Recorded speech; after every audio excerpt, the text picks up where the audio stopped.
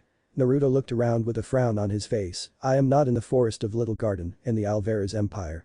Leila frowned and shook her head, I am afraid that you are no longer in the Alvarez Empire. I am surprised you remembered where you were. However, it seems you understand to know a lot of what's been going on. Leila turned her head to Lucy and Jude, for this dear I need you to take Lucy. Jude understood, but Lucy said, can I play with Naruto-kun afterwards? Lucy asked quickly and Jude looked to Leila. Leila simply nodded her head yes which Jude nodded with her, yes you can, but there is something I need to talk to Naruto-kun about. It's very important, think of it like business Lucy. Lucy crossed her arms over her chest, work again? That's boring.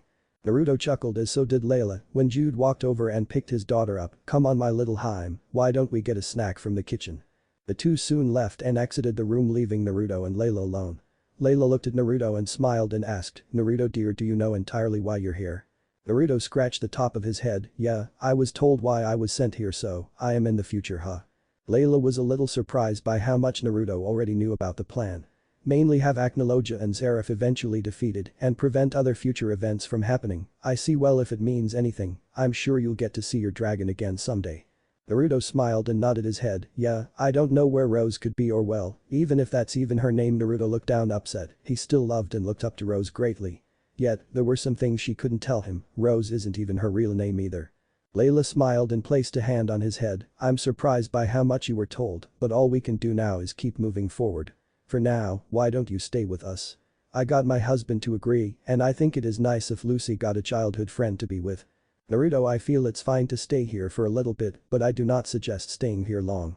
Kurama suggested as Matatabi looked at him confused, think about it, you need to keep training, you can do that easier if you go off on your own for a bit. Matatabi had to admit that was well thought out, wow that makes sense, for now, you can enjoy and thank the woman for taking you in, but staying here isn't a good idea. You need to get stronger. Naruto mentally nodded his head, yeah I hear you guys. Naruto looked up to Leila and smiled, yeah, I'll stay for now, but I can't stay forever though. Leila frowned, how come? You're more than welcome to stay as long as you need. You can train on the property and not have to worry about anything. It's because I know your special reason for being here. Even still I can help you here with anything you need. Just then Leila suddenly began coughing as she felt weak. Her vision blurred as she almost slumped forward. Naruto quickly moved as he gently moved Leila towards the headboard of the bed. Naruto panicked a bit as he was unsure of what was going on with her. Hey. What's going on, are you okay? The door soon opened with Jarvis walked in with a frown on his face, perhaps you can do something for me Naruto-sama. I apologize Leila-sama, but I listened in on your conversation when it came to training and magic. Is there anything in magic you know that could help her? Naruto raised an eyebrow, what's wrong with her? Leila tried to intervene, Jarvis don't worry about it there's nothing else Naruto could do. He isn't a healer that's not what his magic does. Just then Jude and Lucy came walking back, I heard Leila began coughing. Are you okay dear? Jude came over to Leila's side and he gently took her hand. Ha-hoo. What's wrong? Why are you coughing? Lucy quickly jumped onto the bed with tears in her eyes, she knew something was wrong. Especially when her mother came home and almost immediately went to lie in bed. Jarvis frowned as he looked down, Leila-sama is suffering from magic deficiency disease, it was due to her substituting her magic for one of the missing celestial keys to open the eclipse gate. Jarvis was the only other person who knew what Leila was doing. In case something did go awry. Jude frowned upset, the doctor said that Leila won't last much longer, she will eventually pass away. Naruto's eyes widened upon hearing this and Lucy began to cry as she hugged her mother. She began to cry begging her mother not to leave her. Naruto looked at Leila, Lucy and Jude, he could see the family was hurting. Yet he could see Leila, although sad that she will have to leave her family. She was smiling, she was probably glad that she was able to save him. She sacrificed her well-being to make sure he and the other dragon slayers made it through the eclipse gate just so they could beat some guy named Seraphinaknologia. Naruto's hair covered his face, it's not fair that another child gets to lose a parent. Naruto didn't want to play God or manipulate things, he knew things like this had repercussions, if I were to interfere how much would it change things? Would I disrupt what Leila and the others had planned for the other dragon slayers? Naruto didn't know what to do until a voice spoke up, Naruto you do what you feel is right, if you think you should save her. Then do so, whatever you choose, no Kurama, and I will always believe you made the right choice. Kurama stayed silent showing he was agreeing with what Matatabi said. Naruto opened his eyes and turned to Leila, Naruto, then looked at his right hand, Kurama Matatabi, do I always have the 6th path chakra active? You do Kurama responded which made Naruto wonder what he should do. He did prevent Might Guy from dying after using the 8th gate. Naruto turned to the Hertfilia family and asked, Leila Jude Lucy and Jarvis, promise me whatever happens in this room you guys won't ask me questions. Nor let whatever happens in this room out of it. Jude looked at Naruto weary of him, boy what do you plan on doing? Do you have some sort of healing magic? Lucy then said, oh Tusan. He said not to question him. Let's just give him a chance. I don't want to lose mommy. Jude looked at his daughter, honestly, he couldn't care less, as long as his wife got to live. It was Jude's protectiveness of his wife that made him ask the question. I'm sorry you may proceed. Jude lowered his head, he wished he could do more for his wife. He felt powerless and he felt that he was for the first time. He could do nothing as the man of the house and do nothing to save his wife from death. Then his daughter from the pain and suffering of losing her mother. Naruto could understand how Jude felt, but Naruto never got to have a family of his own. Naruto scooched over next to Leila and Leila saw what looked like a white sun on the palm of his right hand. Naruto placed his hand onto Leila's hand as he channeled the 6th path chakra into her. He found what seemed to be her magic container was damaged badly and it was continuously leaking out magic. He then sent his chakra into her and began to mend her container, soon Naruto then removed his hand and said, there your magic container was damaged and was leaking magic out continuously. You should feel your magic coming back to you gradually. Jude looked to his wife for confirmation and Leila closed her eyes and searched her magic container. Steadily she could feel it refilling. I can feel it. Leila turned to Naruto and smiled. Thank you so much Naruto, of course, what you said and did here will stay with us. That is a guarantee. Lucy smiled brightly as she turned to Naruto and tackled Naruto wrapping her arms around his neck. Thank you so much for saving my Aka-chan. Thank you. Thank you. Thank you. Leila giggled as she watched Lucy hugging Naruto tightly and Jude couldn't believe what he was hearing. He smiled as he felt some tears run down his cheek. Naruto. Naruto and Lucy turned to see Jude with tears running down his cheek. Thank you. Jude got down on both knees and pressed his head to the ground. Thank you for saving my wife. I was originally hesitant to let Leila have you stay here. Forgive this foolish old man. When I learned she was going to I didn't know what I could do. Why you? Even though I treated you as a nobody and wanted nothing to do with you. Why yet you still helped us, so thank you. Naruto chuckled as he rubbed the back of his head. Don't sweat it Heartphilius-san, no need to. Jude shot up from his knees and shouted, no. Please. I can't have someone who just saved my wife call me by my last name like that. Please Jude is fine. You're more than welcome to stay as long as you like my boy. I think Lucy would quite like to have a friend, don't you think Lucy? Lucy nodded her head, yeah. I get a friend to play with now. Lucy cheered as she stuck both of her hands up into the air. Kurama and Matatabi both silently watched as Naruto seemingly and unintentionally joined another family. The only question is how long he'll stay. Sweetie, why don't we get dinner prepared? I could eat.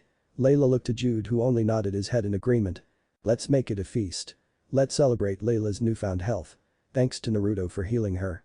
How about just Leila getting better? Naruto chuckled as he raised his hand in the air. Jude then suddenly blushed in embarrassment. Oh right, I'm sorry my dear boy, I just got a little too excited. Leila was amazed, even if it was for a moment. Leila saw the man she married. Granted he didn't change too much, but there were some slight differences. Leila looked at Naruto and wondered, I wonder if this is who Naruto is, his ability to change people so easily. I've never seen this before, it'll be interesting to watch him grow. 6 months later. Naruto during this time would continue to train on his own while he had free time. He worked on his chakra control, jutsus, and learning to combine chakra natures to create different Kekai Genkai he originally wouldn't have. This piqued Leila's interest in seeing Naruto train. She never asked him along with everyone else, no one asked about his abilities. Naruto would tell Leila about his magic and what he has learned. Even Lucy got to obtain Aquarius, one of the celestial keys needed to open the eclipse gate.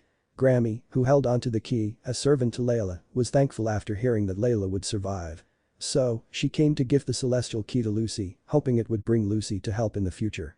Thankfully, Naruto was there and was able to save Grammy from being killed by Zoldio. He was one of Leila's most trusted servants, but it was clear he was a threat. Naruto wanted to turn him over, but by Leila's plea, released him. Even if Naruto didn't agree with that situation, he very much enjoyed his time at the Heartfilia mansion. Being with the family gave Naruto a sense of another family, but he knew he couldn't keep relying on him.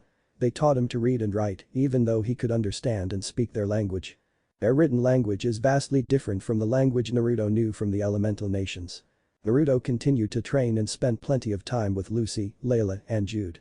Which Jude, even though had a lot of work, made plenty of time to spend with Lucy, Leila, and surprisingly Naruto too. Jude took a great liking to Naruto, mainly due to him saving his wife, but Naruto found out that Jude was a nice guy. He cared for his family, looked out for them, and made sure his servants had everything they needed. Naruto even got to meet some of the big-time players that Jude works with. This included other wealthy people who were businessmen who held great power and wealth. Jude did ask Naruto if he even thought of taking over his business. Jude seemed to be on board if Naruto married Lucy and simply inherited the business from him and Leila.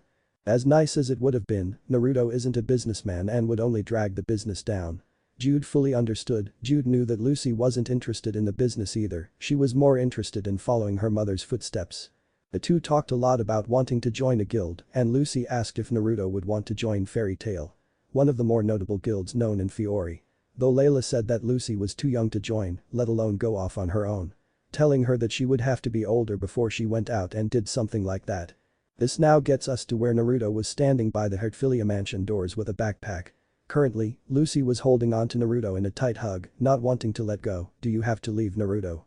Lucy looked at Naruto with an upset look on her face. Naruto nodded his head, yeah, I'm sorry about this Lucy, but I need to go out there and continue to get stronger. You're a holder type mage, so your mother is the best to teach you. I need to go out there and get stronger by experience. I hope you can understand why I need to go.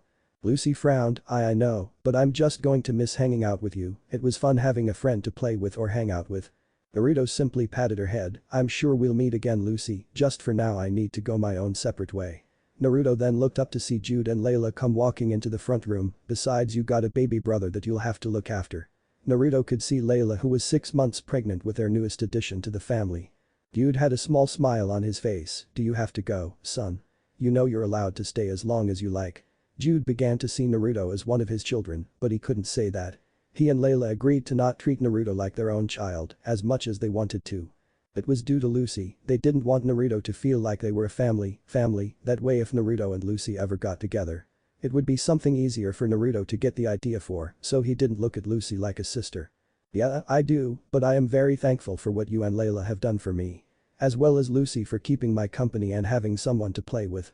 Naruto turned to Jarvis, as well as all the tips about life to Jarvis. Naruto nodded his head towards the butler who also nodded his head. Of course, Naruto-sama, it was my pleasure. Jarvis gave a polite bow. Lucy frowned as she looked at Naruto, I will see you again one day, right? If we do can we meet at Fairy Tail? Lucy brought her head into Naruto's chest hugging him. Naruto smiled as he held up his hand to give her a fist bump, then let's do this Lucy get stronger, go through those fighting styles I taught you. Make contracts with your celestial spirits, I'll promise to continue getting stronger and meet you at Fairy Tail, once we're ready to do so. I'll either meet you there or wait for you let's make it a promise. Naruto Uzumaki never, ever goes back on his promises. Lucy went from an upset pouting look on her face to one that is smiling and holding hope. Alright I promise you Lucy smiled back as she hugged Naruto closely. Naruto and Lucy gently broke their hug, be a good big sis for your little brother, okay. With that said, I'll probably head on out. Naruto waved to everyone with a giant smile on his face, I appreciate everything you've done for me guys. I'll be sure to write and stop to visit when I'm in the area. Naruto opened the door and walked out, once he did. He saw the other maids and butlers, he knew and helped out when he could, standing in 2 lines split between butlers and maids. Be well Naruto-sama. They all said in unison which they bowed to him. Naruto shook his head turning to the butlers, take care everyone, Carl, Sam, Evan, Steve, and Simon. Naruto then turned to the maids, Lily, Kathy, Naomi, Sadalizer, Ingrid, and Elise. Naruto continued to walk ahead through the garden to go off on his adventure. Jude, Leila, and Lucy came walking out to see Naruto walking away. Lucy watched as he walked away and mumbled, better not find another girl other than me. Lucy began to think back to what Aquaria said about her not having a boyfriend. It kind of annoyed her thinking about someone else being with Naruto other than her. Leila watched as the boy she took in for a bit walked away. She understood why he couldn't stay. He had to go out there and get stronger. Doing so can prepare him for the future. Leila looked down to see her daughter upset to see her first friend go away. Leila smirked, so you going to miss Naruto, Lucy? Lucy nodded her head, I'm sure you'll see him again someday. Lucy said nothing, what'll happen if he makes new friends? It'll be okay, I'm sure we'll all be friends. Lucy responded. What if he finds a girlfriend? Leila giggled as she looked at her daughter once again. What no? He better Lucy turned to her mother angrily, but froze as she saw the smirking faces of her parents. Jarvis chuckled as he said, looks like Lucy Haim has a crush, should we expect Lucy Haim to marry Naruto? Jarvis. Lucy screamed in embarrassment as Lucy placed both hands on her face to try to hide her blushing. But Naruto. Naruto looked up at the sky as he walked, I wonder where do we first go? Well if anything we should head to a place where there are creatures to fight. That way if we can get ourselves accustomed more to magic. Figure out where we need to go and what we need to do. Kurama noted importantly that Naruto nodded his head. Should I even think about joining a guild, specifically Fairy Tail? Naruto asked wondering what Matatabi and Kurama's thoughts were. I think for now you should just train, figure out your magic, and continue your training with chakra. Besides your control is already still at best Jonin level right now. You got a lot of catching up to do. It will be a while before you even get back to your original state. Matatabi stated wisely, she didn't want Naruto to get upset or frustrated since he has to start all over again. Naruto nodded his head, well let's begin our adventure in this world. We won't know what it's like until we get out there. We also need to get stronger. That way whatever is coming, it's not a repeat of the 4th Great Shinobi War. Naruto smiles as he looks up at the sky, yeah I won't lose anyone not again. Naruto looked at the ground as all his fellow shinobi he graduated flashed through his mind. He hopes that this world never sees war. Because no matter what world, place, or time, war never changes. Time skip 10 years July 2nd Earthland age. X 784, Naruto's Earthland age. 679, physical age. 17.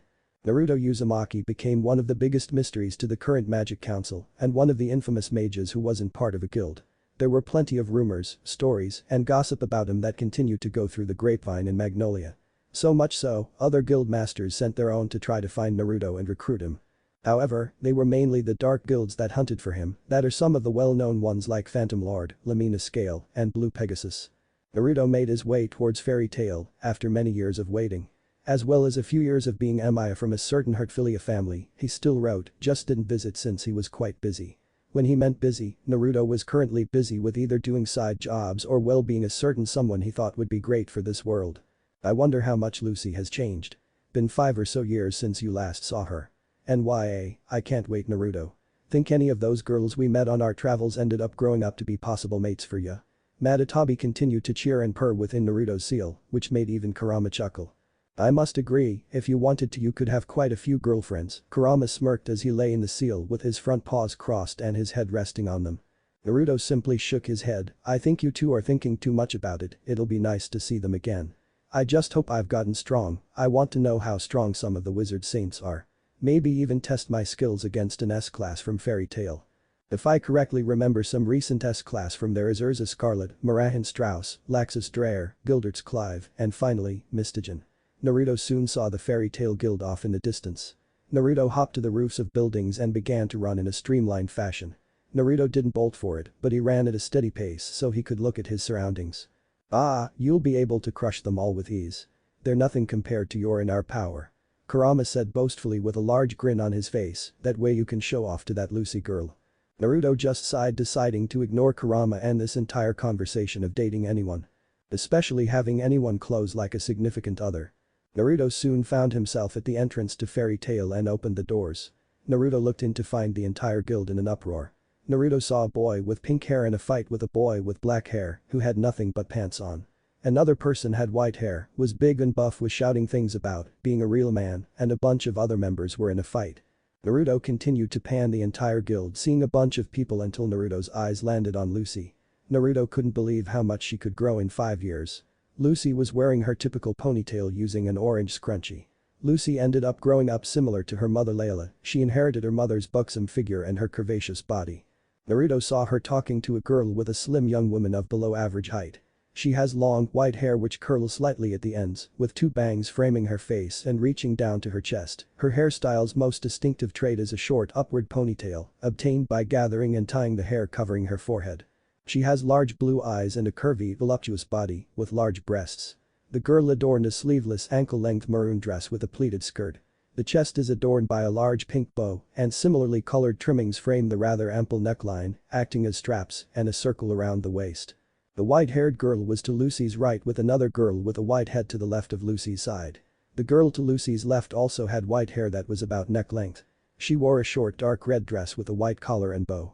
Up on her arms above her elbows, she wore gold rings with a pale pink fabric flowing down from them. She wore tall, black socks along with brown shoes. Naruto smirked as he looked left and right as some Fairy Tail members looked at him. Naruto began to walk in towards the bar over where Lucy and the 2 girls were. However, when the crowd that was fighting began to move closer to Naruto, Naruto saw the big white-haired man flung backward toward the girls at the bar. Naruto quickly dashed forward hoping to prevent him from hitting the girls. Lucy, Mera and Lisana who were talking were interrupted when Lucy shouted, "Look out." Lucy screamed out as she lifted her hand to block the giant guy from hitting them. She lifted her right foot and shot it out, hoping to kick the guy redirecting him away. Just then someone moved in front of her as her foot connected with the man. Lucy still pushed all her momentum into her leg and followed through. However, once her foot made contact, her foot continued as the man was sent flying to the side with a big giant white-haired man went tumbling to the side. Naruto not seeing Lucy going to kick shouted, "Oh Kami." As Naruto was sent flying at a nearby table crashing into it. Mera and Lisana both chuckled, Lisana said, "Oh boy, that was Elfman Nai he can be so clumsy at times." Ahahaha. Mera shook her head slowly to the left and right, gotta admit I feel bad for the boy you just kicked. Have to admit though, you got a strong right kick. Lucy, sheepish from the compliment said, "Why yeah well I learned thanks to someone who helped give me pointers on how to fight." The 3 turned to Elfman who slowly stood back up, man that was not manly at all. A real man continues even if he was knocked down.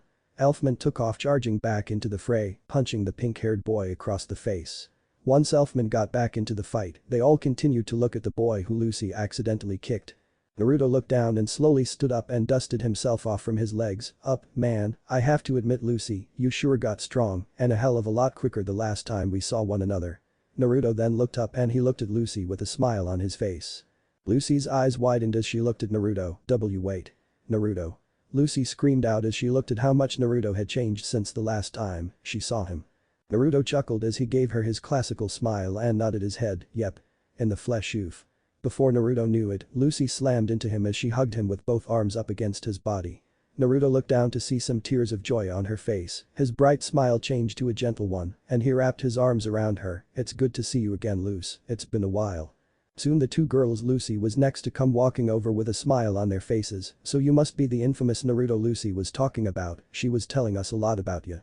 Lysana said with a cute smile on her face, I'll admit that you're not too bad to look at. Lysana giggled as she looked at Mera. Mera on the other hand when she came walking up to Naruto looked at him strangely. Well, it is nice to meet you, but I swear we have seen you before. Mera placed a hand on her lip as she stared at Naruto. Naruto knew what they were talking about. Lysana was surprised, too curious about what her big sister Mera meant. Slowly Lucy pulled away from Naruto as she wiped away some tears. You dummy, I can't believe Sniff you didn't visit for almost 5 years. Hahu was worried sick about you, and Otu-san. I was worried too, you only kept sending us letters, but you never stopped visiting after a while. Why? Naruto looked at Lucy understanding her plight and her being upset at him.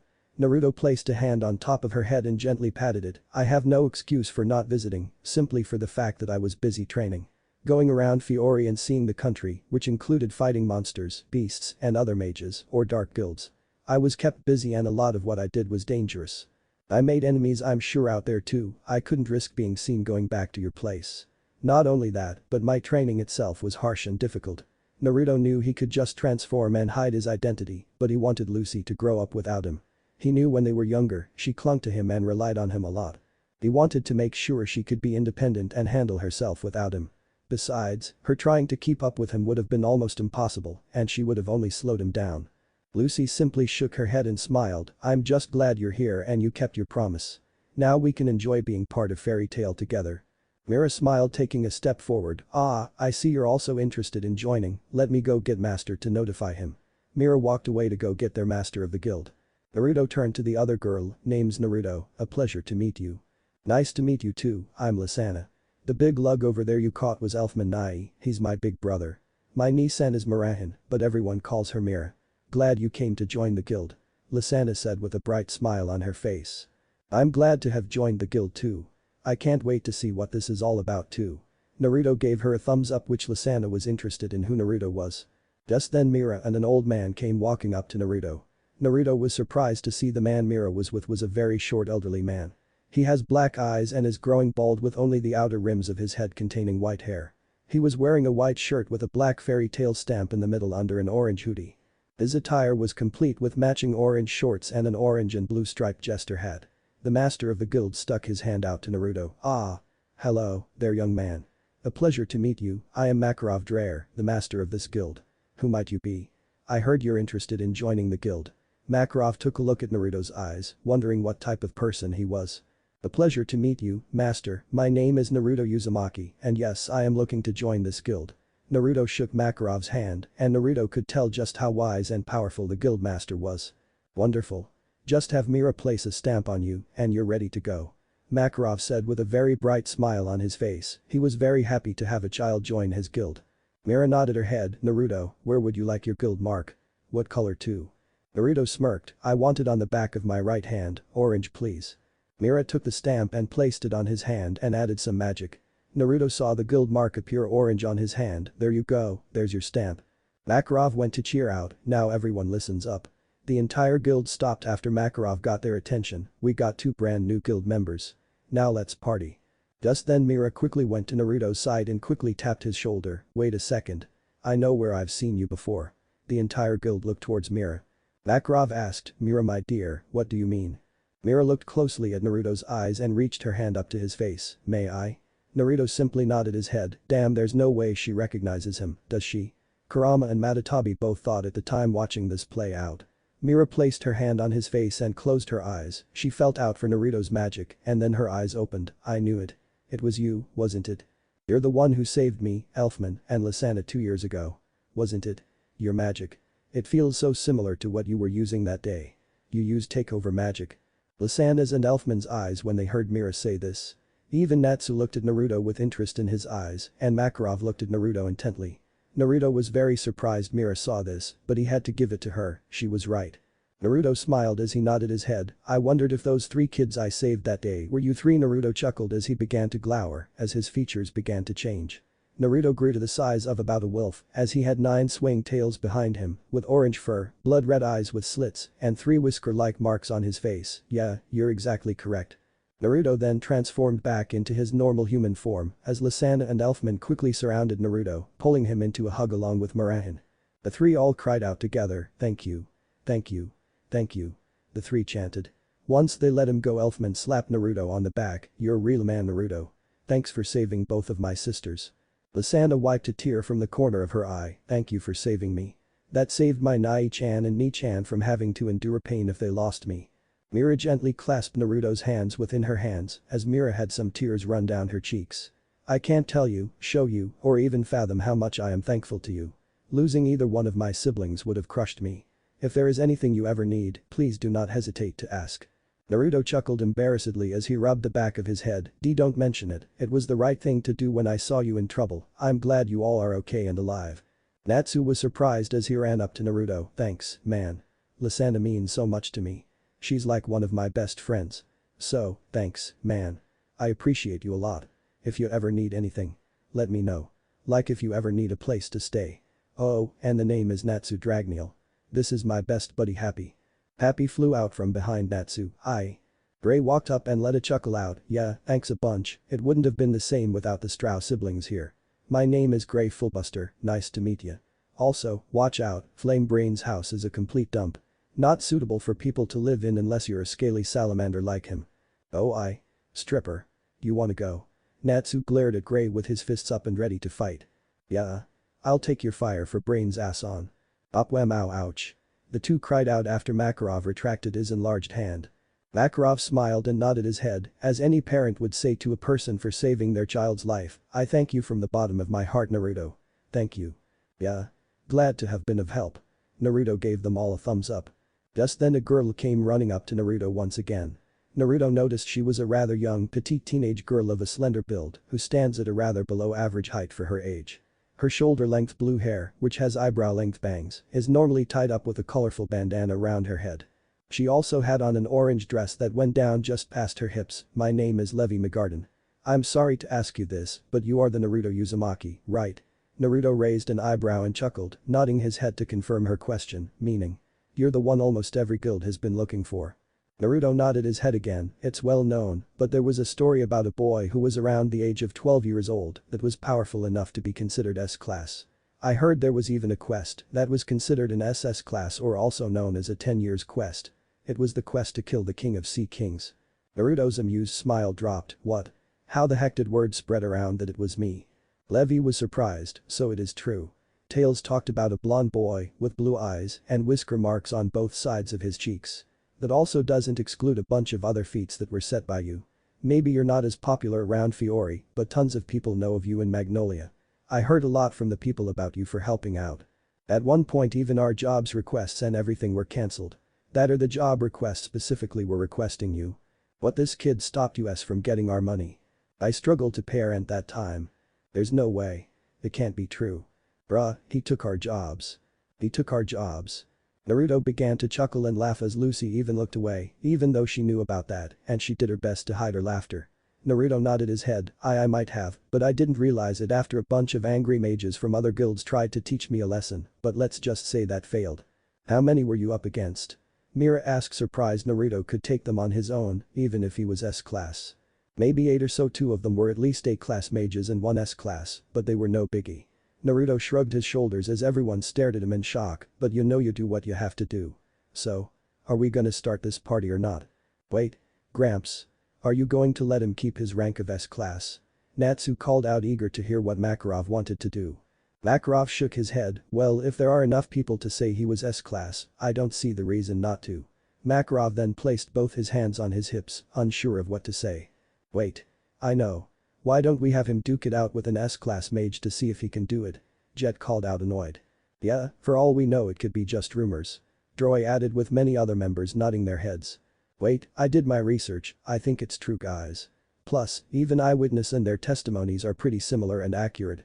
Levi tried to defend Naruto, but not a lot of members agreed so easily. Yeah, come on let's see how he is against Erza. She should be back soon.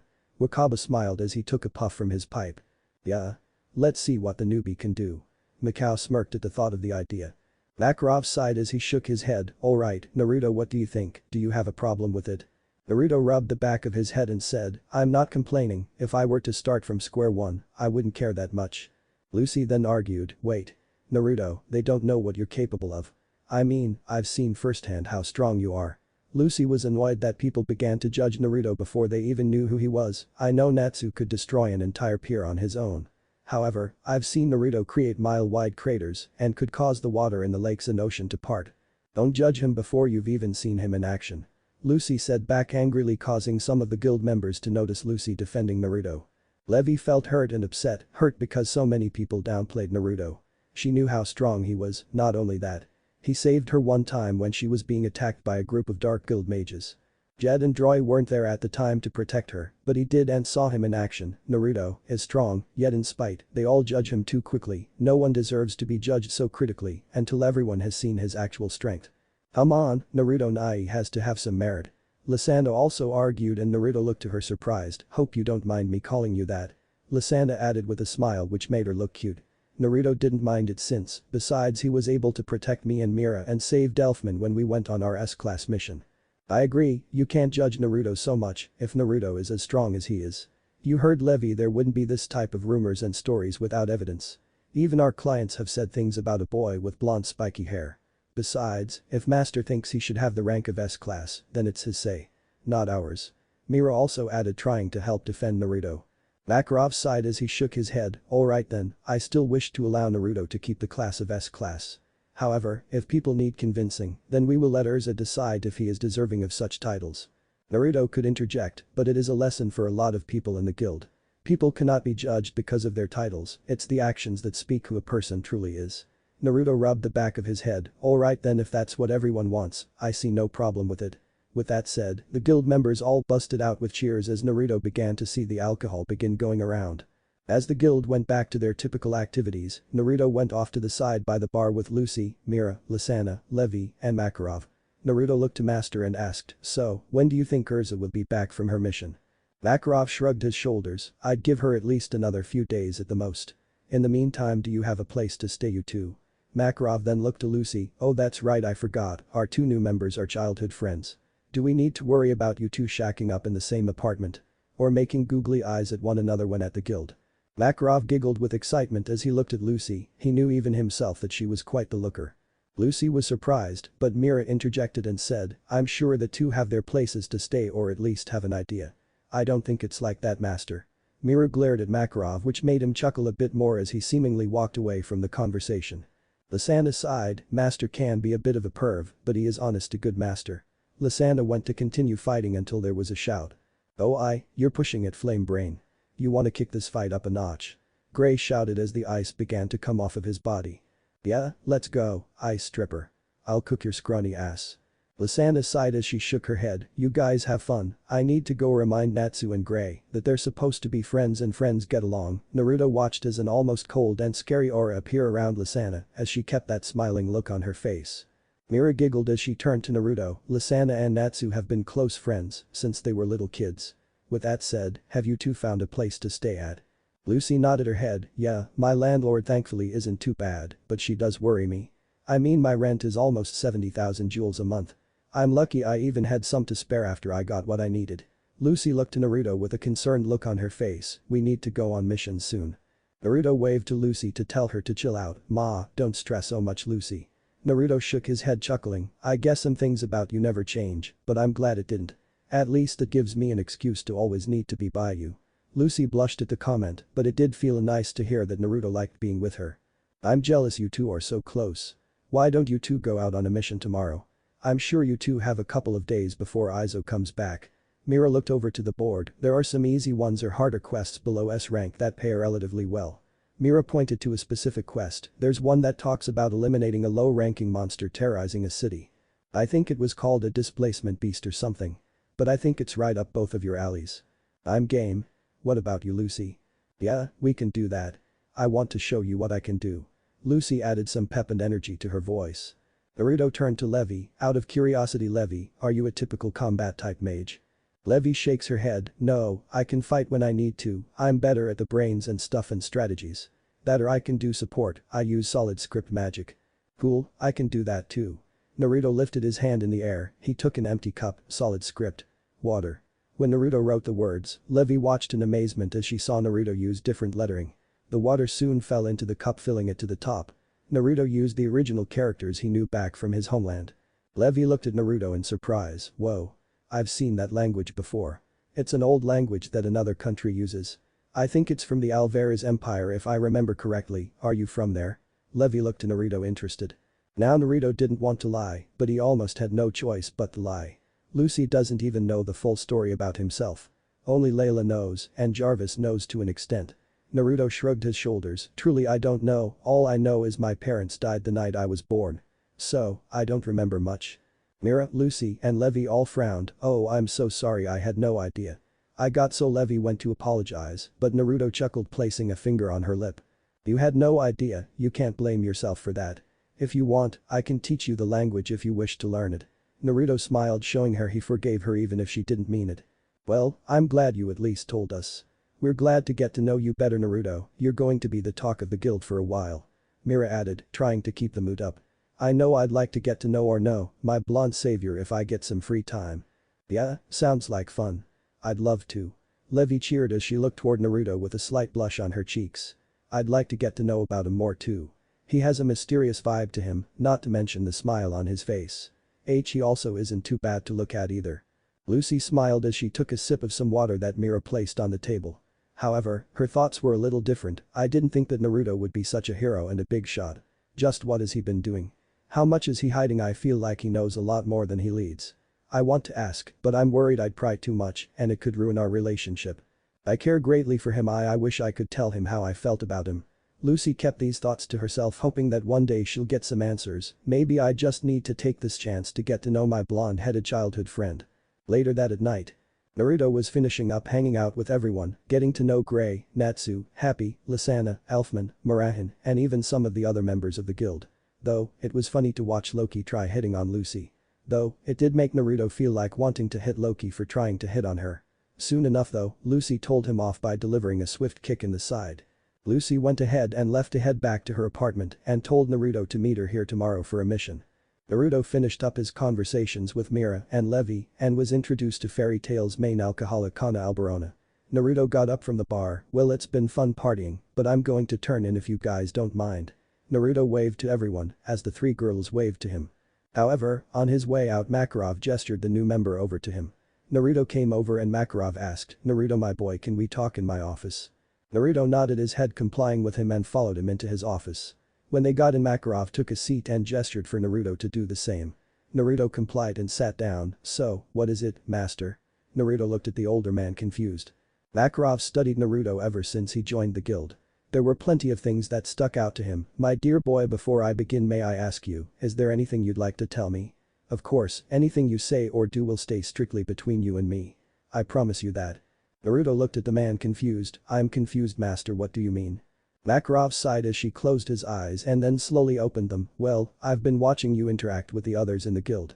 I must say, you fit in quite well and you're mysterious, but there is a lot more to you. Makarov's eyes looked serious, I have never seen a boy your age with their guard up. With every movement you made, there were almost no openings to catch you off guard if someone attacked you. You look battle-hardened, professionally trained, not only that those eyes.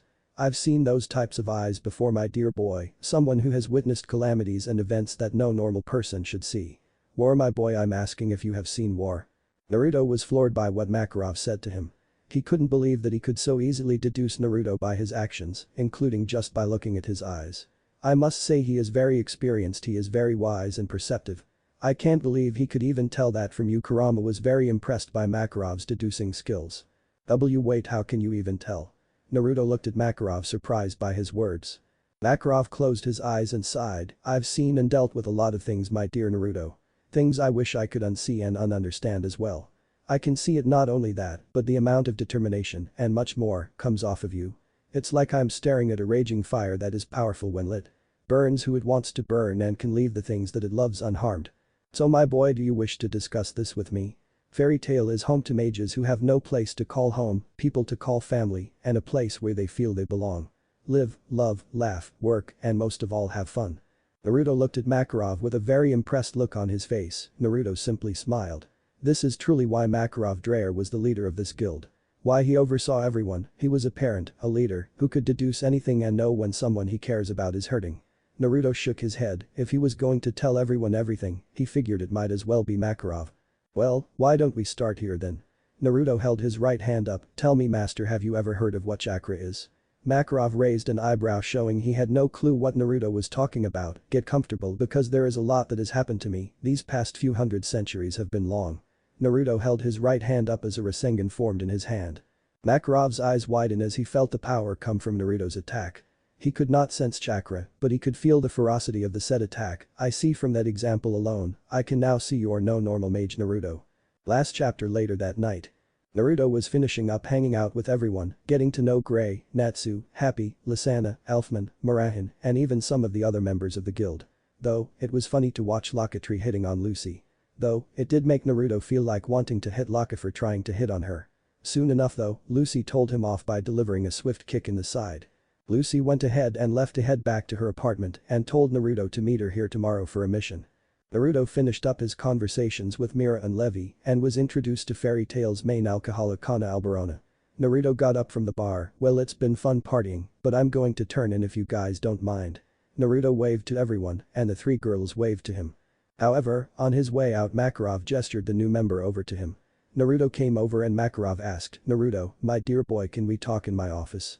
Naruto nodded his head, complying with him, and followed him into his office. When they got in, Makarov took a seat and gestured for Naruto to do the same. Naruto complied and sat down. So, what is it, master? Naruto looked at the older man confused. Makarov studied Naruto ever since he joined the guild. There were plenty of things that stuck out to him. My dear boy, before I begin, may I ask you, is there anything you'd like to tell me? Of course, anything you say or do will stay strictly between you and me. I promise you that. Naruto looked at the man confused. I'm confused, master, what do you mean?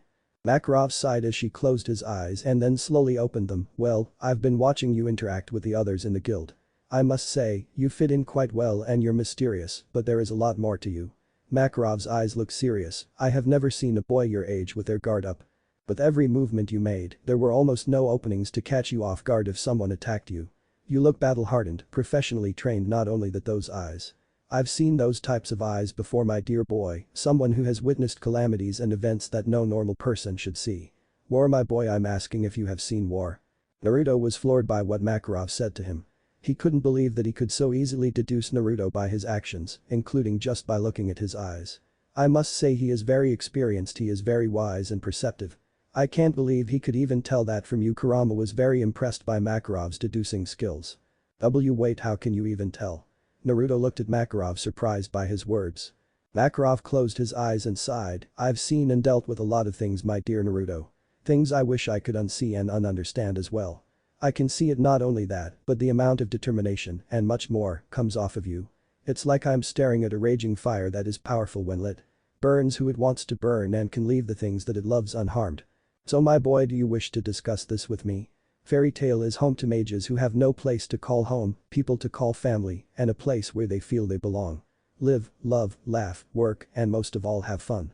Naruto looked at Makarov with a very impressed look on his face. Naruto simply smiled. This is truly why Makarov Dreyer was the leader of this guild.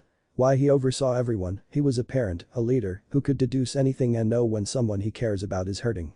Naruto shook his head. If he was going to tell everyone everything, he figured it might as well be Makarov. Well, why don't we start here then? Naruto held his right hand up. Tell me, master, have you ever heard of what chakra is?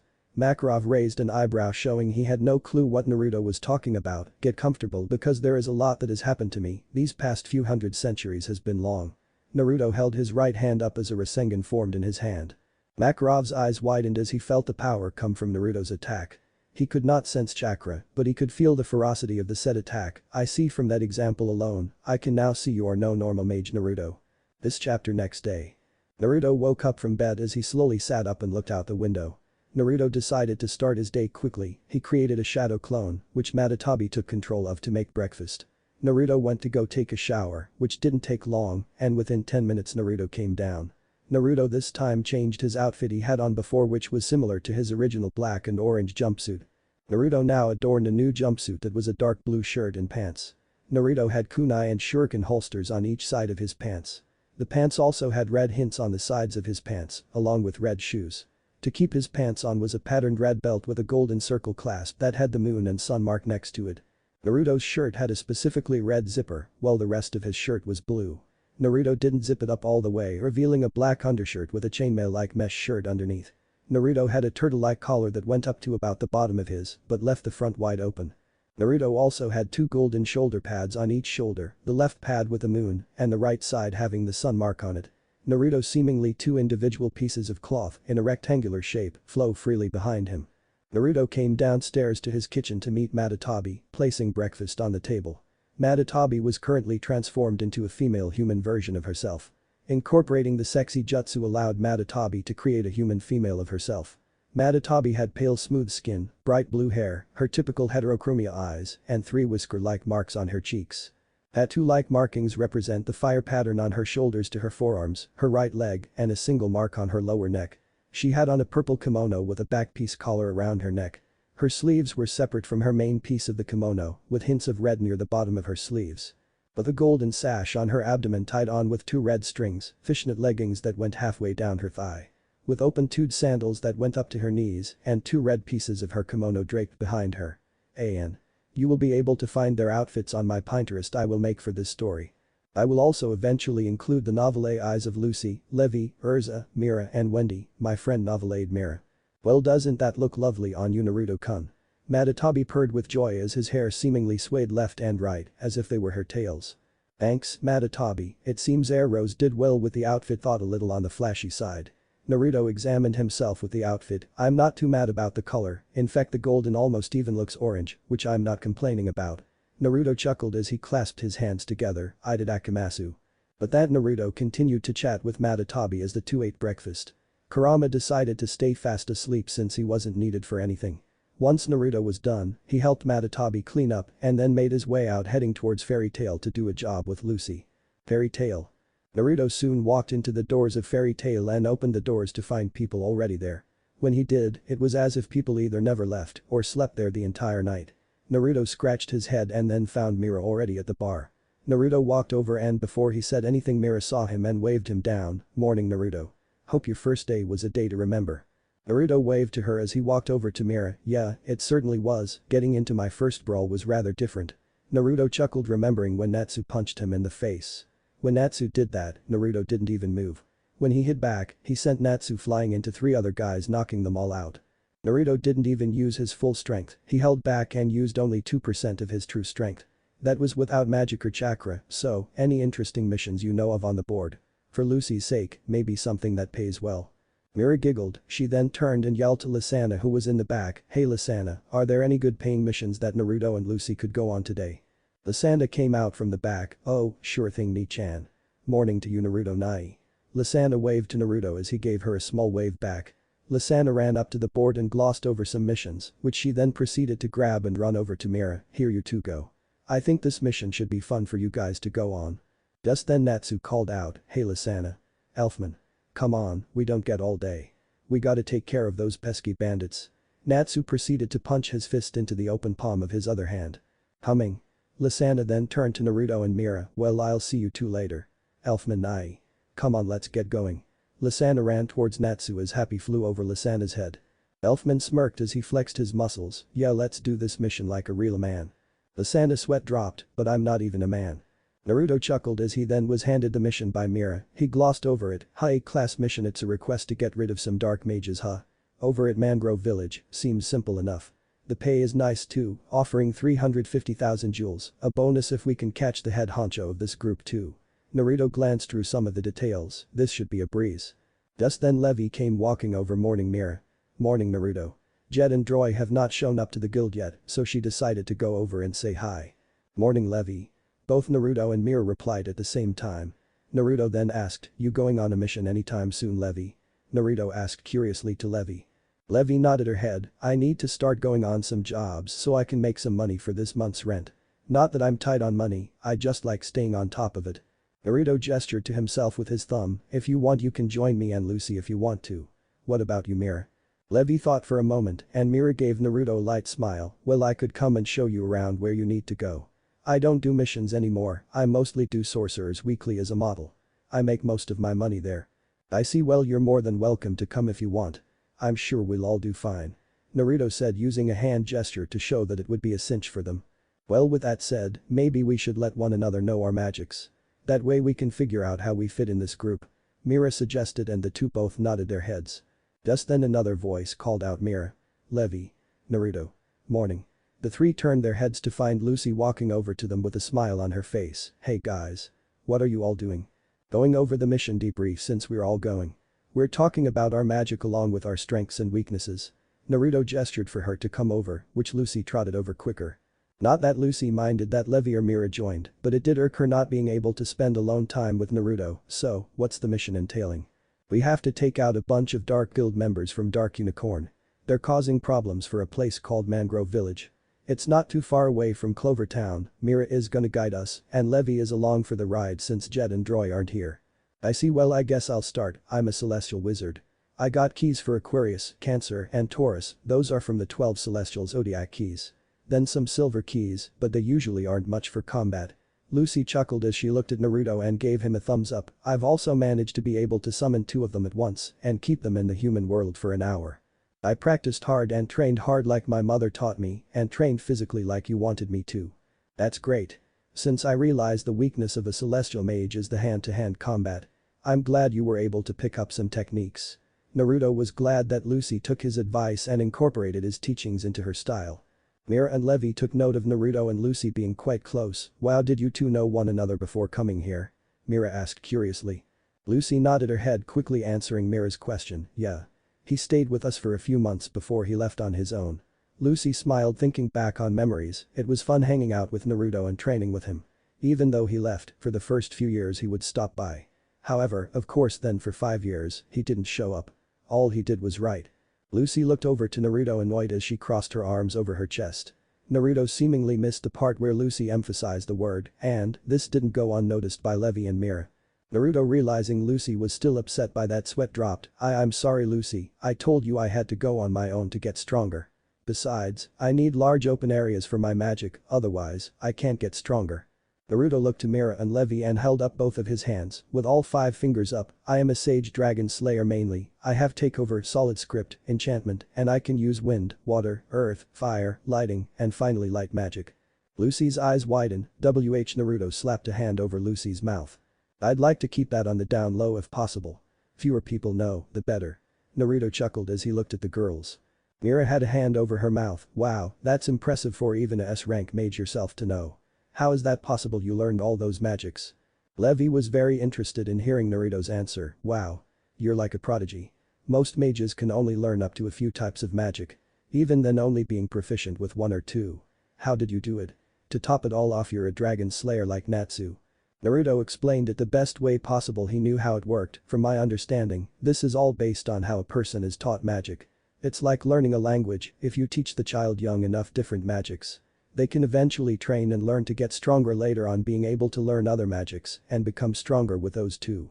Wow, so who taught you? Did a dragon teach you? Mera asked curiously to Naruto, and he nodded his head. Yeah, she did, but she disappeared on July 7th x 777. I have no idea where she went. Her name was Rose. Naruto smiled, thinking back to her, but he wondered who she was.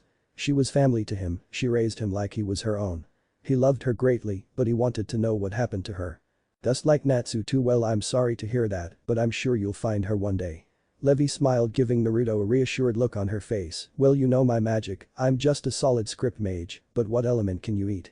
I know Natsu can eat fire. But what's yours? Naruto smirks and says, you'll just have to figure that out. Naruto giggled as he looked at Levi. Mera smiled, you know my main, I use takeover magic, but I can use transformation and some water spells. Well, what do you guys say? Let's get going.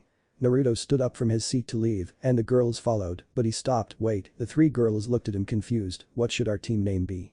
Levi placed a finger on her lower lip. When I'm with Jet and Droy, we're Team Shadow Gear. Naruto looked at her with a sad face. Dang. That is so much cooler than Team 7. Naruto crossed his arms over his chest. I thought Team Fire Shadow could be cool. But that is just awesome. The rest of the guild looked to Naruto and his team and Naruto realized all eyes were on him. Naruto nervously chuckled, when you're going out on a mission with a bunch of pretty girls. I guess it's not hard for the guild to miss that. Just then Lucy smiled and said, I kinda like that name that, or we just go with Team Uzumaki. Mera looked at Naruto and nodded her head. I like that name. Team Fire Shadow has a nice ring to it. Naruto looked to Levi, what do you think? Levi nodded her head, I like it. Wait, won't Roy and Jet get upset if you joined up with another team? Naruto didn't want to make it look like he was taking Levi away from Jet and Roy. Levi chuckled as she waved her hand from side to side. Well, I'll admit that Jet and Roy are nice guys. They are really sweet too, but they can be a bit much sometimes and be too overprotective. I do understand it though, we've been childhood friends. They seem like swell guys, hopefully, they don't mind us stealing you from time to time. Naruto gave her a slight pat on the head as he gestured for them all to move. I can go get a carriage to take us there. The head part caused Levi to pout a bit but hid it well so the others didn't notice. Mera chuckled and said, a carriage. There's something better than that, let's get a magic four-wheeler, it can drive us there. Naruto seemingly tilted his head confused, he didn't know what that was. Moments later. Naruto looked curious as he sat in the front with Mera as she connected the SE plug to her arm. She began to pump magic into the vehicle and the group began to drive. Naruto looked around as they went at a steady pace through town. This is rather different, faster than a horse-drawn carriage. That reminds me, Naruto, you're a dragon slayer, right? So why don't you have motion sickness like Natsu does? Levi asked curiously. Now that you mention it, I remember Natsu having problems like that all the time. Mera looked at Naruto confused. Motion sickness? That doesn't seem like fun. Lucy looked at Naruto thinking about what it must be like for Natsu. It's simple, becoming a dragon slayer grants the user immense magical powers. As well as the senses of a dragon too. Naruto held up his finger in the air, and magic power grows stronger with time and training. However, for dragon slayers it also heightens their senses, which affects the body.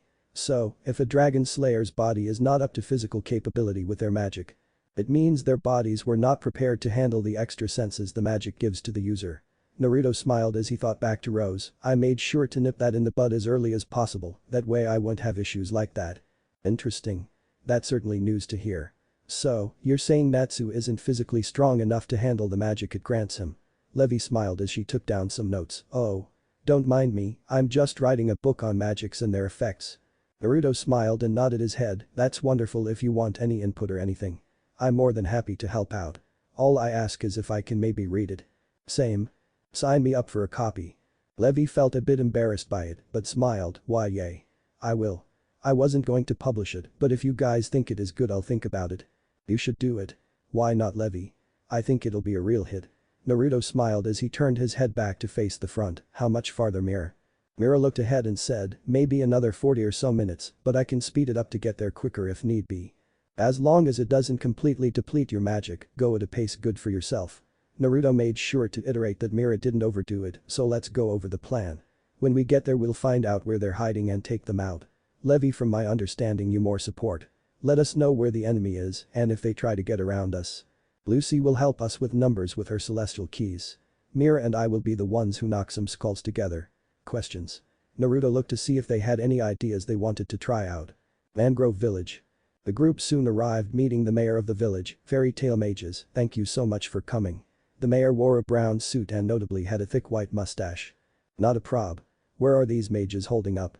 Naruto crossed his arms over his chest.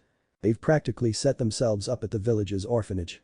Thankfully the kids have left, but the caretaker was taken hostage. The mayor frowned, the kids adore her, they said if we don't comply within the next day, they'll execute her, and since we're a small town, we're not as wealthy as some of the other villages are. The Rune Knights have hardly done anything to help out. We sent word a day ago and no one has responded. How awful. Don't worry, we'll do our best. Mera looked in the direction of the orphanage with a look of determination on her face. We'll teach them a lesson they won't forget. Levi scowled. Yeah, we'll teach them not to mess with people who have done nothing wrong. Lucy growled out, annoyed to think these people would do such a thing. Naruto stayed quiet and thought to himself, alright then, simple, I'll sneak in, this is where my area of expertise falls in. Naruto looked to the girls with him, infiltrator, assassination, and espionage, of course, I don't kill unless necessary. Naruto gestured for the girls to follow him, come on, we'll talk more about the plan as we go. Mera and Levi found Naruto's expertise to be rather interesting and new. However, Lucy does remember Naruto training like that a bit, but she doesn't ever recall him learning. Unless this was something he picked up over the 5 years he disappeared. Again, it makes Lucy wonder just who Naruto is sometimes. He had to be something more than just a fun blonde goofball when he was with them. Her mother even called Naruto reckless sometimes when it came to his magic. Willing to practice with high-level spells and creating his spells as well. The mayor watched with the other civilians there holding their hands in a prayer hold. Just then a bunch of the kids broke to the front of the crowd. "Please. Save Miss Setsuna. She's like our Kachan." Naruto and the girls turned around to look at the kids and plead for help. "We don't want to lose her. We love her very much. She is practically our Kachan." Naruto smiled gently and walked to them as he knelt to their height. "I promise you guys that I will save Miss Setsuna for you. That's a promise I can guarantee you," and Naruto Uzumaki never breaks a promise.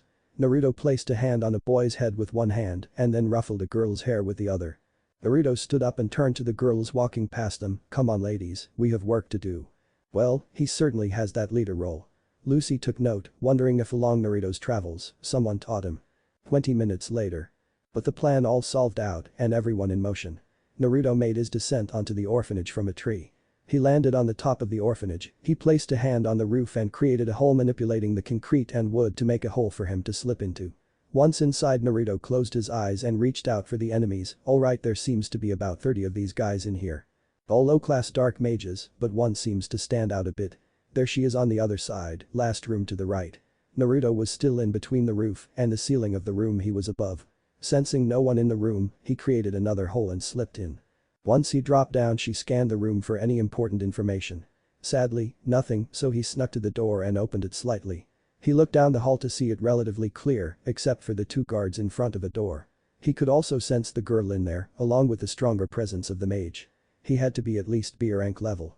Naruto held up 3 smoke bombs. They were to simulate as if there was a fire in the building. It was to smell and almost look like there was a fire. The smoke was indeed real, but wouldn't cause significant damage to anyone. Naruto went ahead and snuck into the hallway and went to the ceiling, applying chakra to his feet and hands sticking to the ceiling.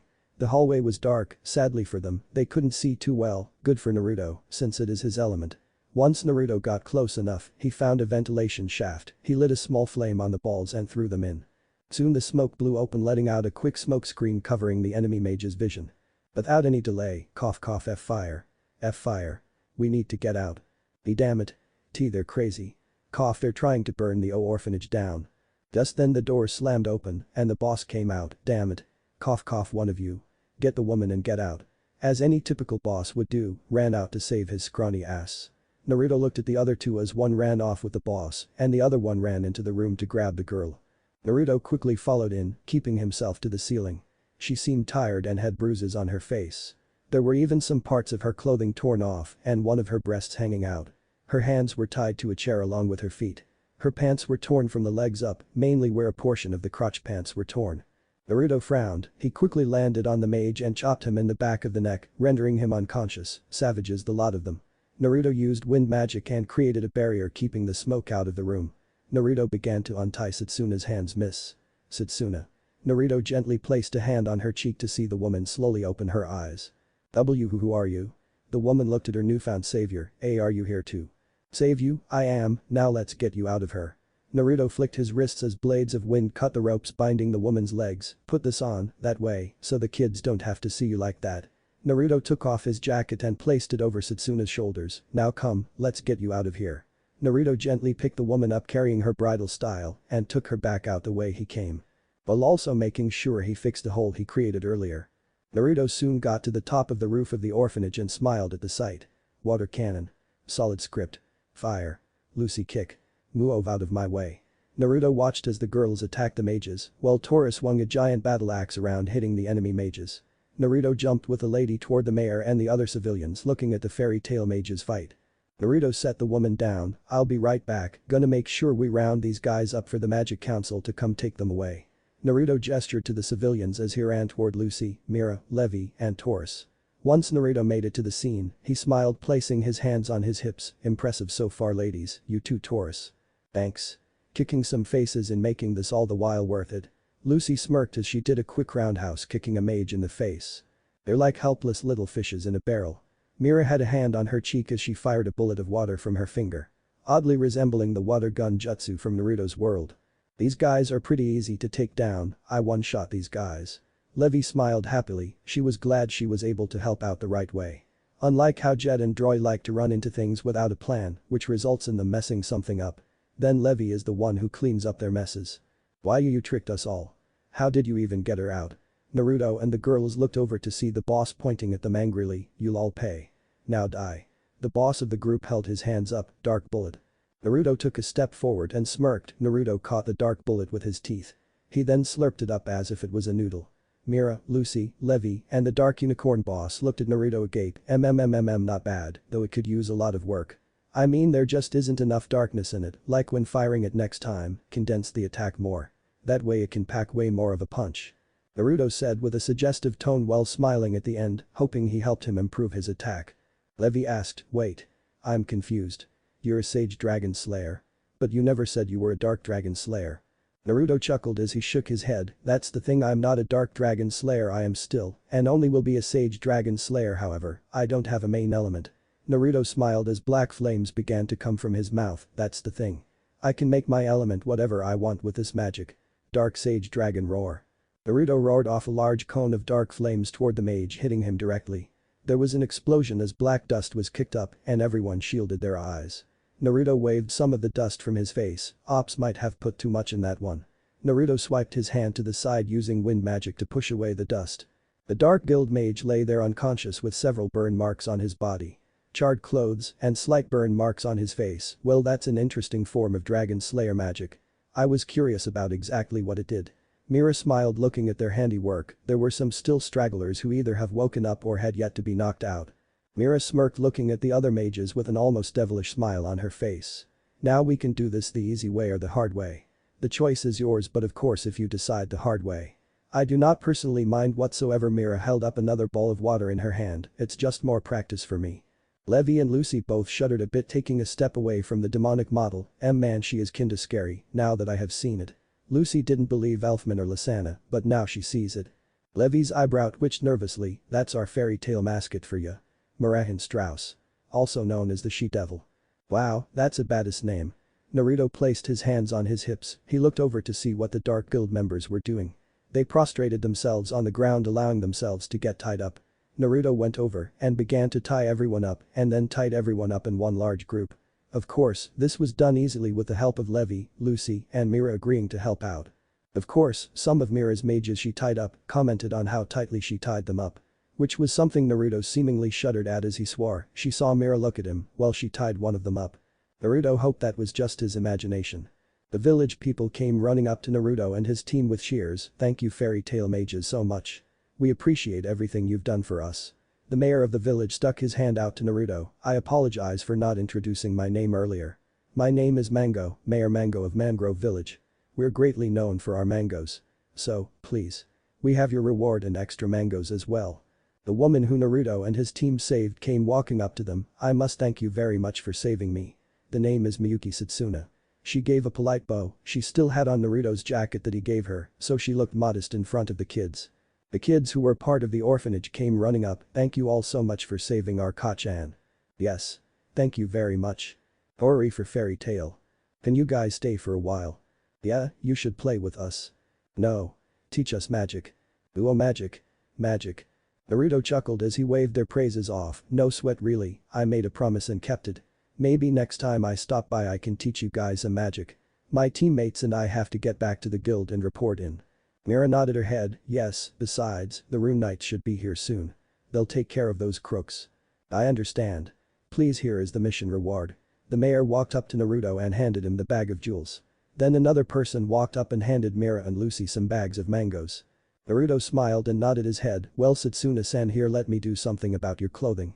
Naruto walked up to her and placed a hand over a part of her outfit. He poured some of his magic onto her outfit.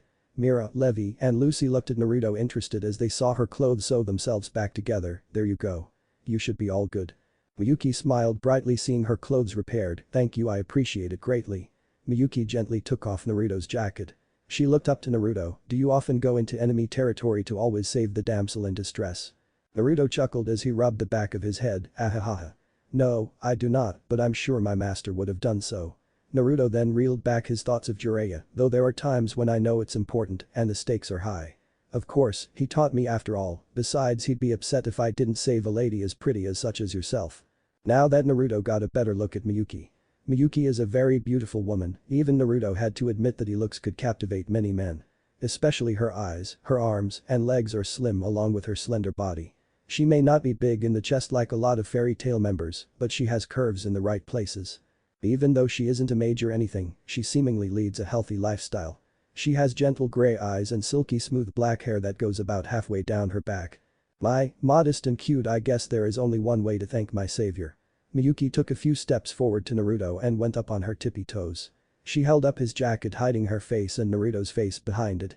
Surprised by her actions, before Naruto could move or even react, he felt a pair of soft lips touch his cheek. She then whispered in his ear, "You're always welcome to stop by if you want. I think the kids would love it if you visited from time to time." Mera was surprised, unsure how to feel about the scene in front of her. Levi blushed slightly watching the orphanage mother give Naruto his gift. Meanwhile, Lucy stood there as she seemingly grits her teeth annoyed. How dare she make a move on him? She just met my Naruto. Matatabi and Kurama who were watching this smirked. Kurama just kept his head on his paws smiling. Meanwhile Matatabi, in her human form, seemingly sat on a Kurama's paws as she kicked her feet happily. While having her elbows on her thighs and both hands cupping her cheeks. Naya. How cute. She is so beautiful too. She might not have a killer body like some of the girls in fairy tale. But she got that alluring look about her. Once Miyuki then placed the jacket back on Naruto's shoulder. She then turned and began to walk back next to the citizens of the village. The kids who saw this, the boys said, "You. Gross. Naruto Nai has cooties now.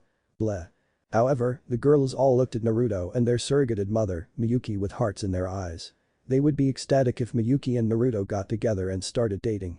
Oh, they'd make a cute couple. We'd get to have Ka-chan and a 2-chan. Yeah. Ka-chan should marry Naruto-san. Naruto chuckled as could feel the jealousy coming off of Lucy. "Mayor Mango, we were happy to help, but we all must get going."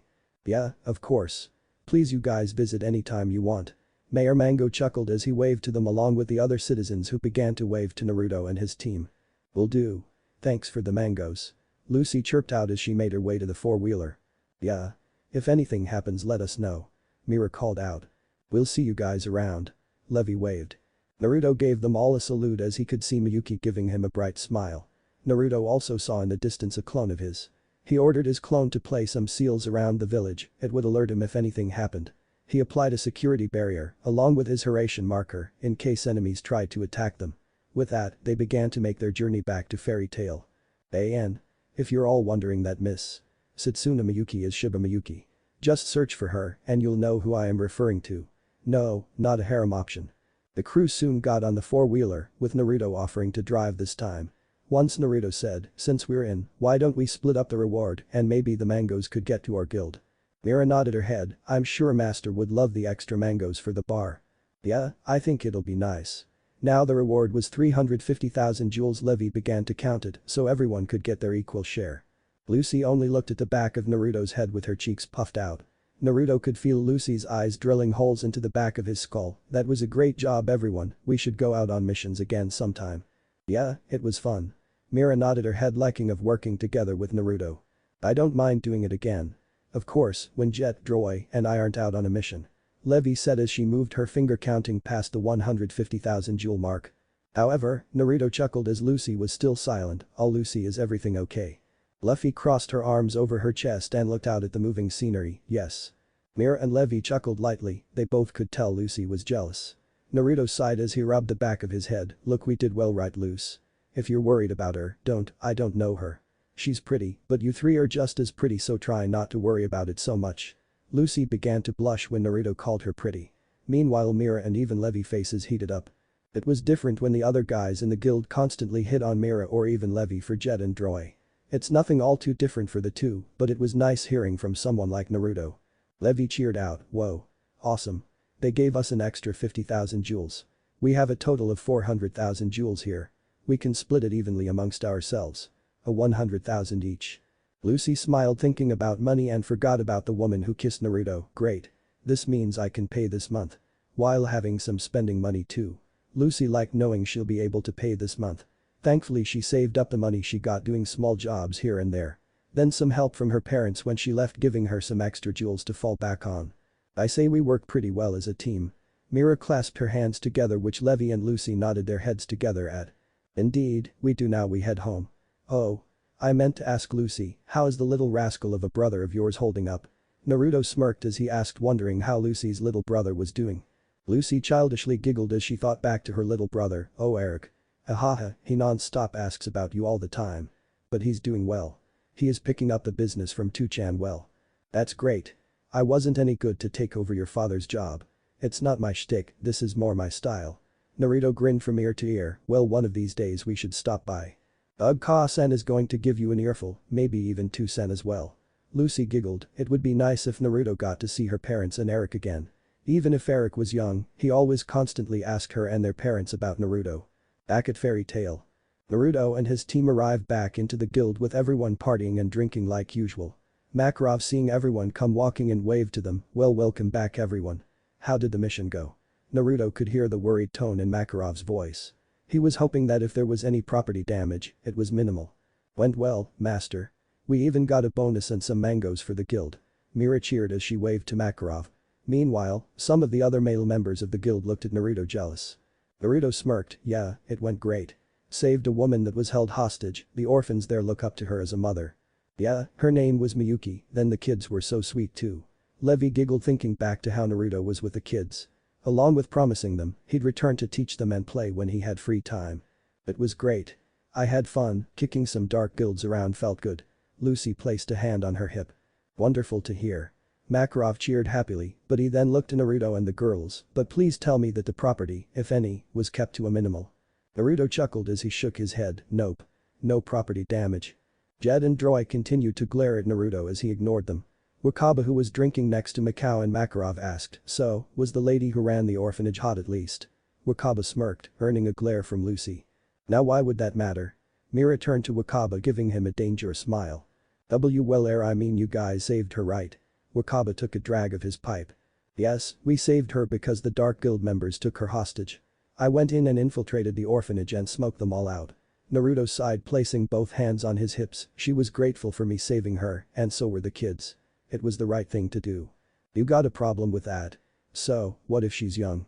Levi placed her hands on her hips. Mera is like half your age, old men like you shouldn't be hitting on her and saying you'd leave your wife for her.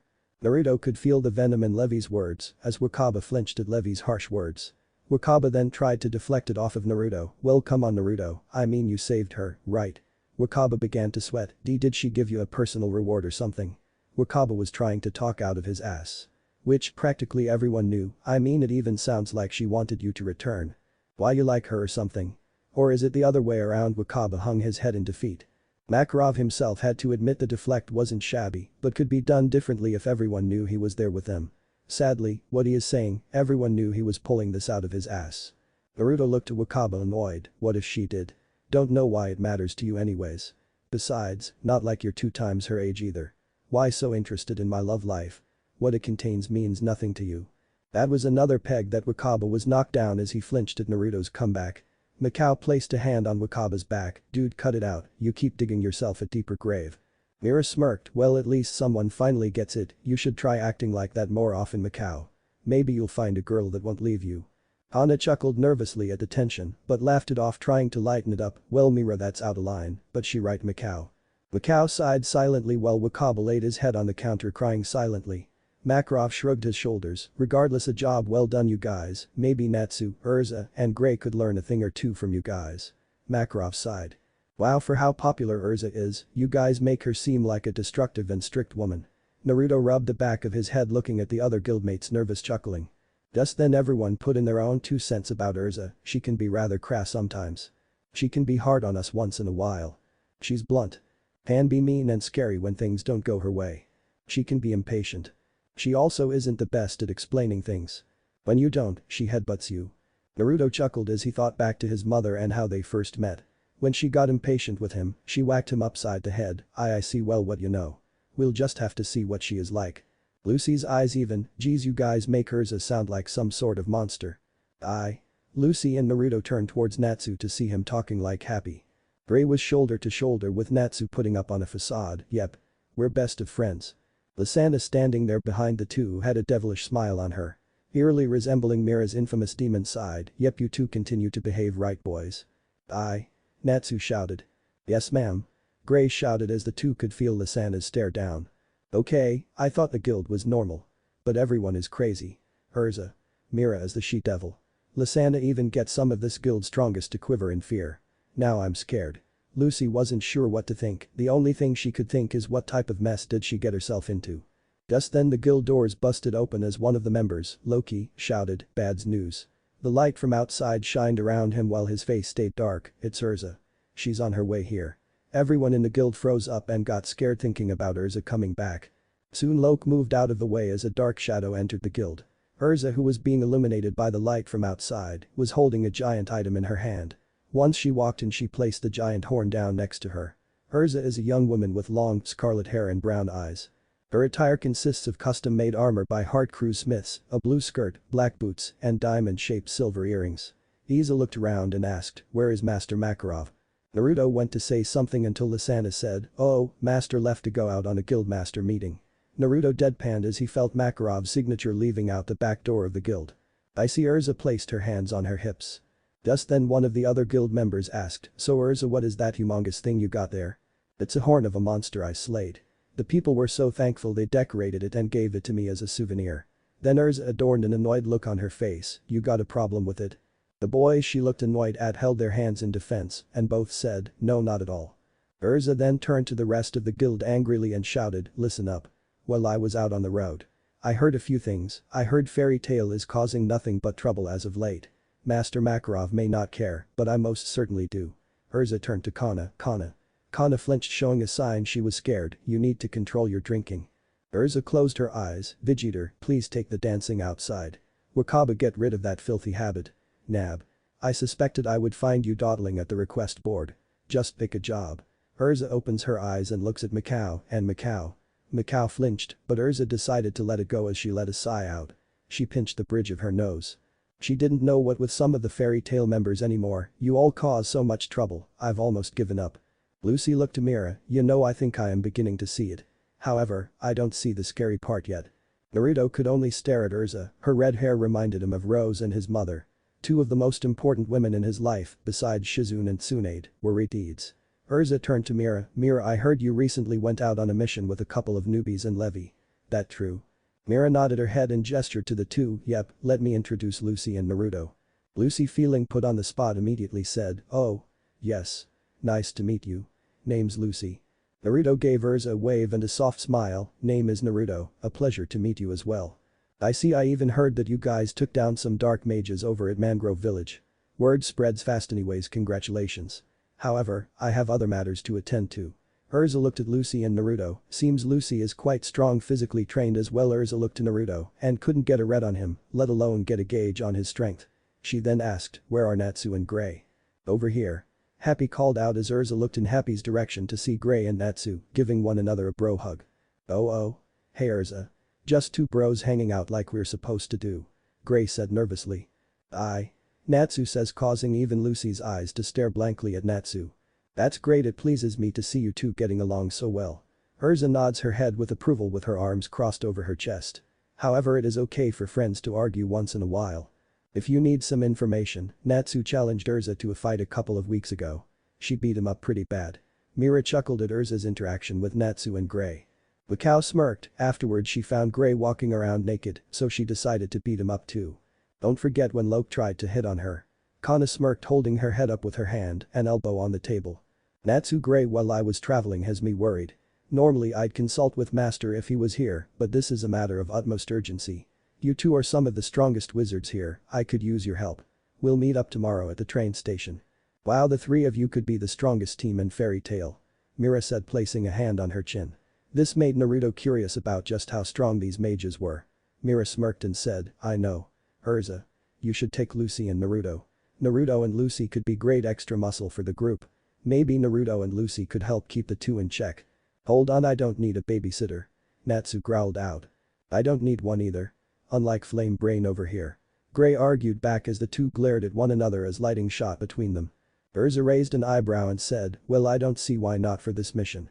Of course, I'd rather not steal your teammates Mera if you plan on working with them in the future. Mera waved it off, no worries, this is best for Naruto and Lucy to get some experience. Erza's facial expression relaxed with a small smile, I don't see why not, you two can meet us at Magnolia Station tomorrow at 8 AM sharp. Don't be late. What if Naruto absorbs the god tree in Fairy Tail, and thanks for watching my video till the end. If you enjoy this content then do consider subscribing to my channel and leave a like if you guys need the next part, comment down, and thanks for watching the video and see you guys in the next video.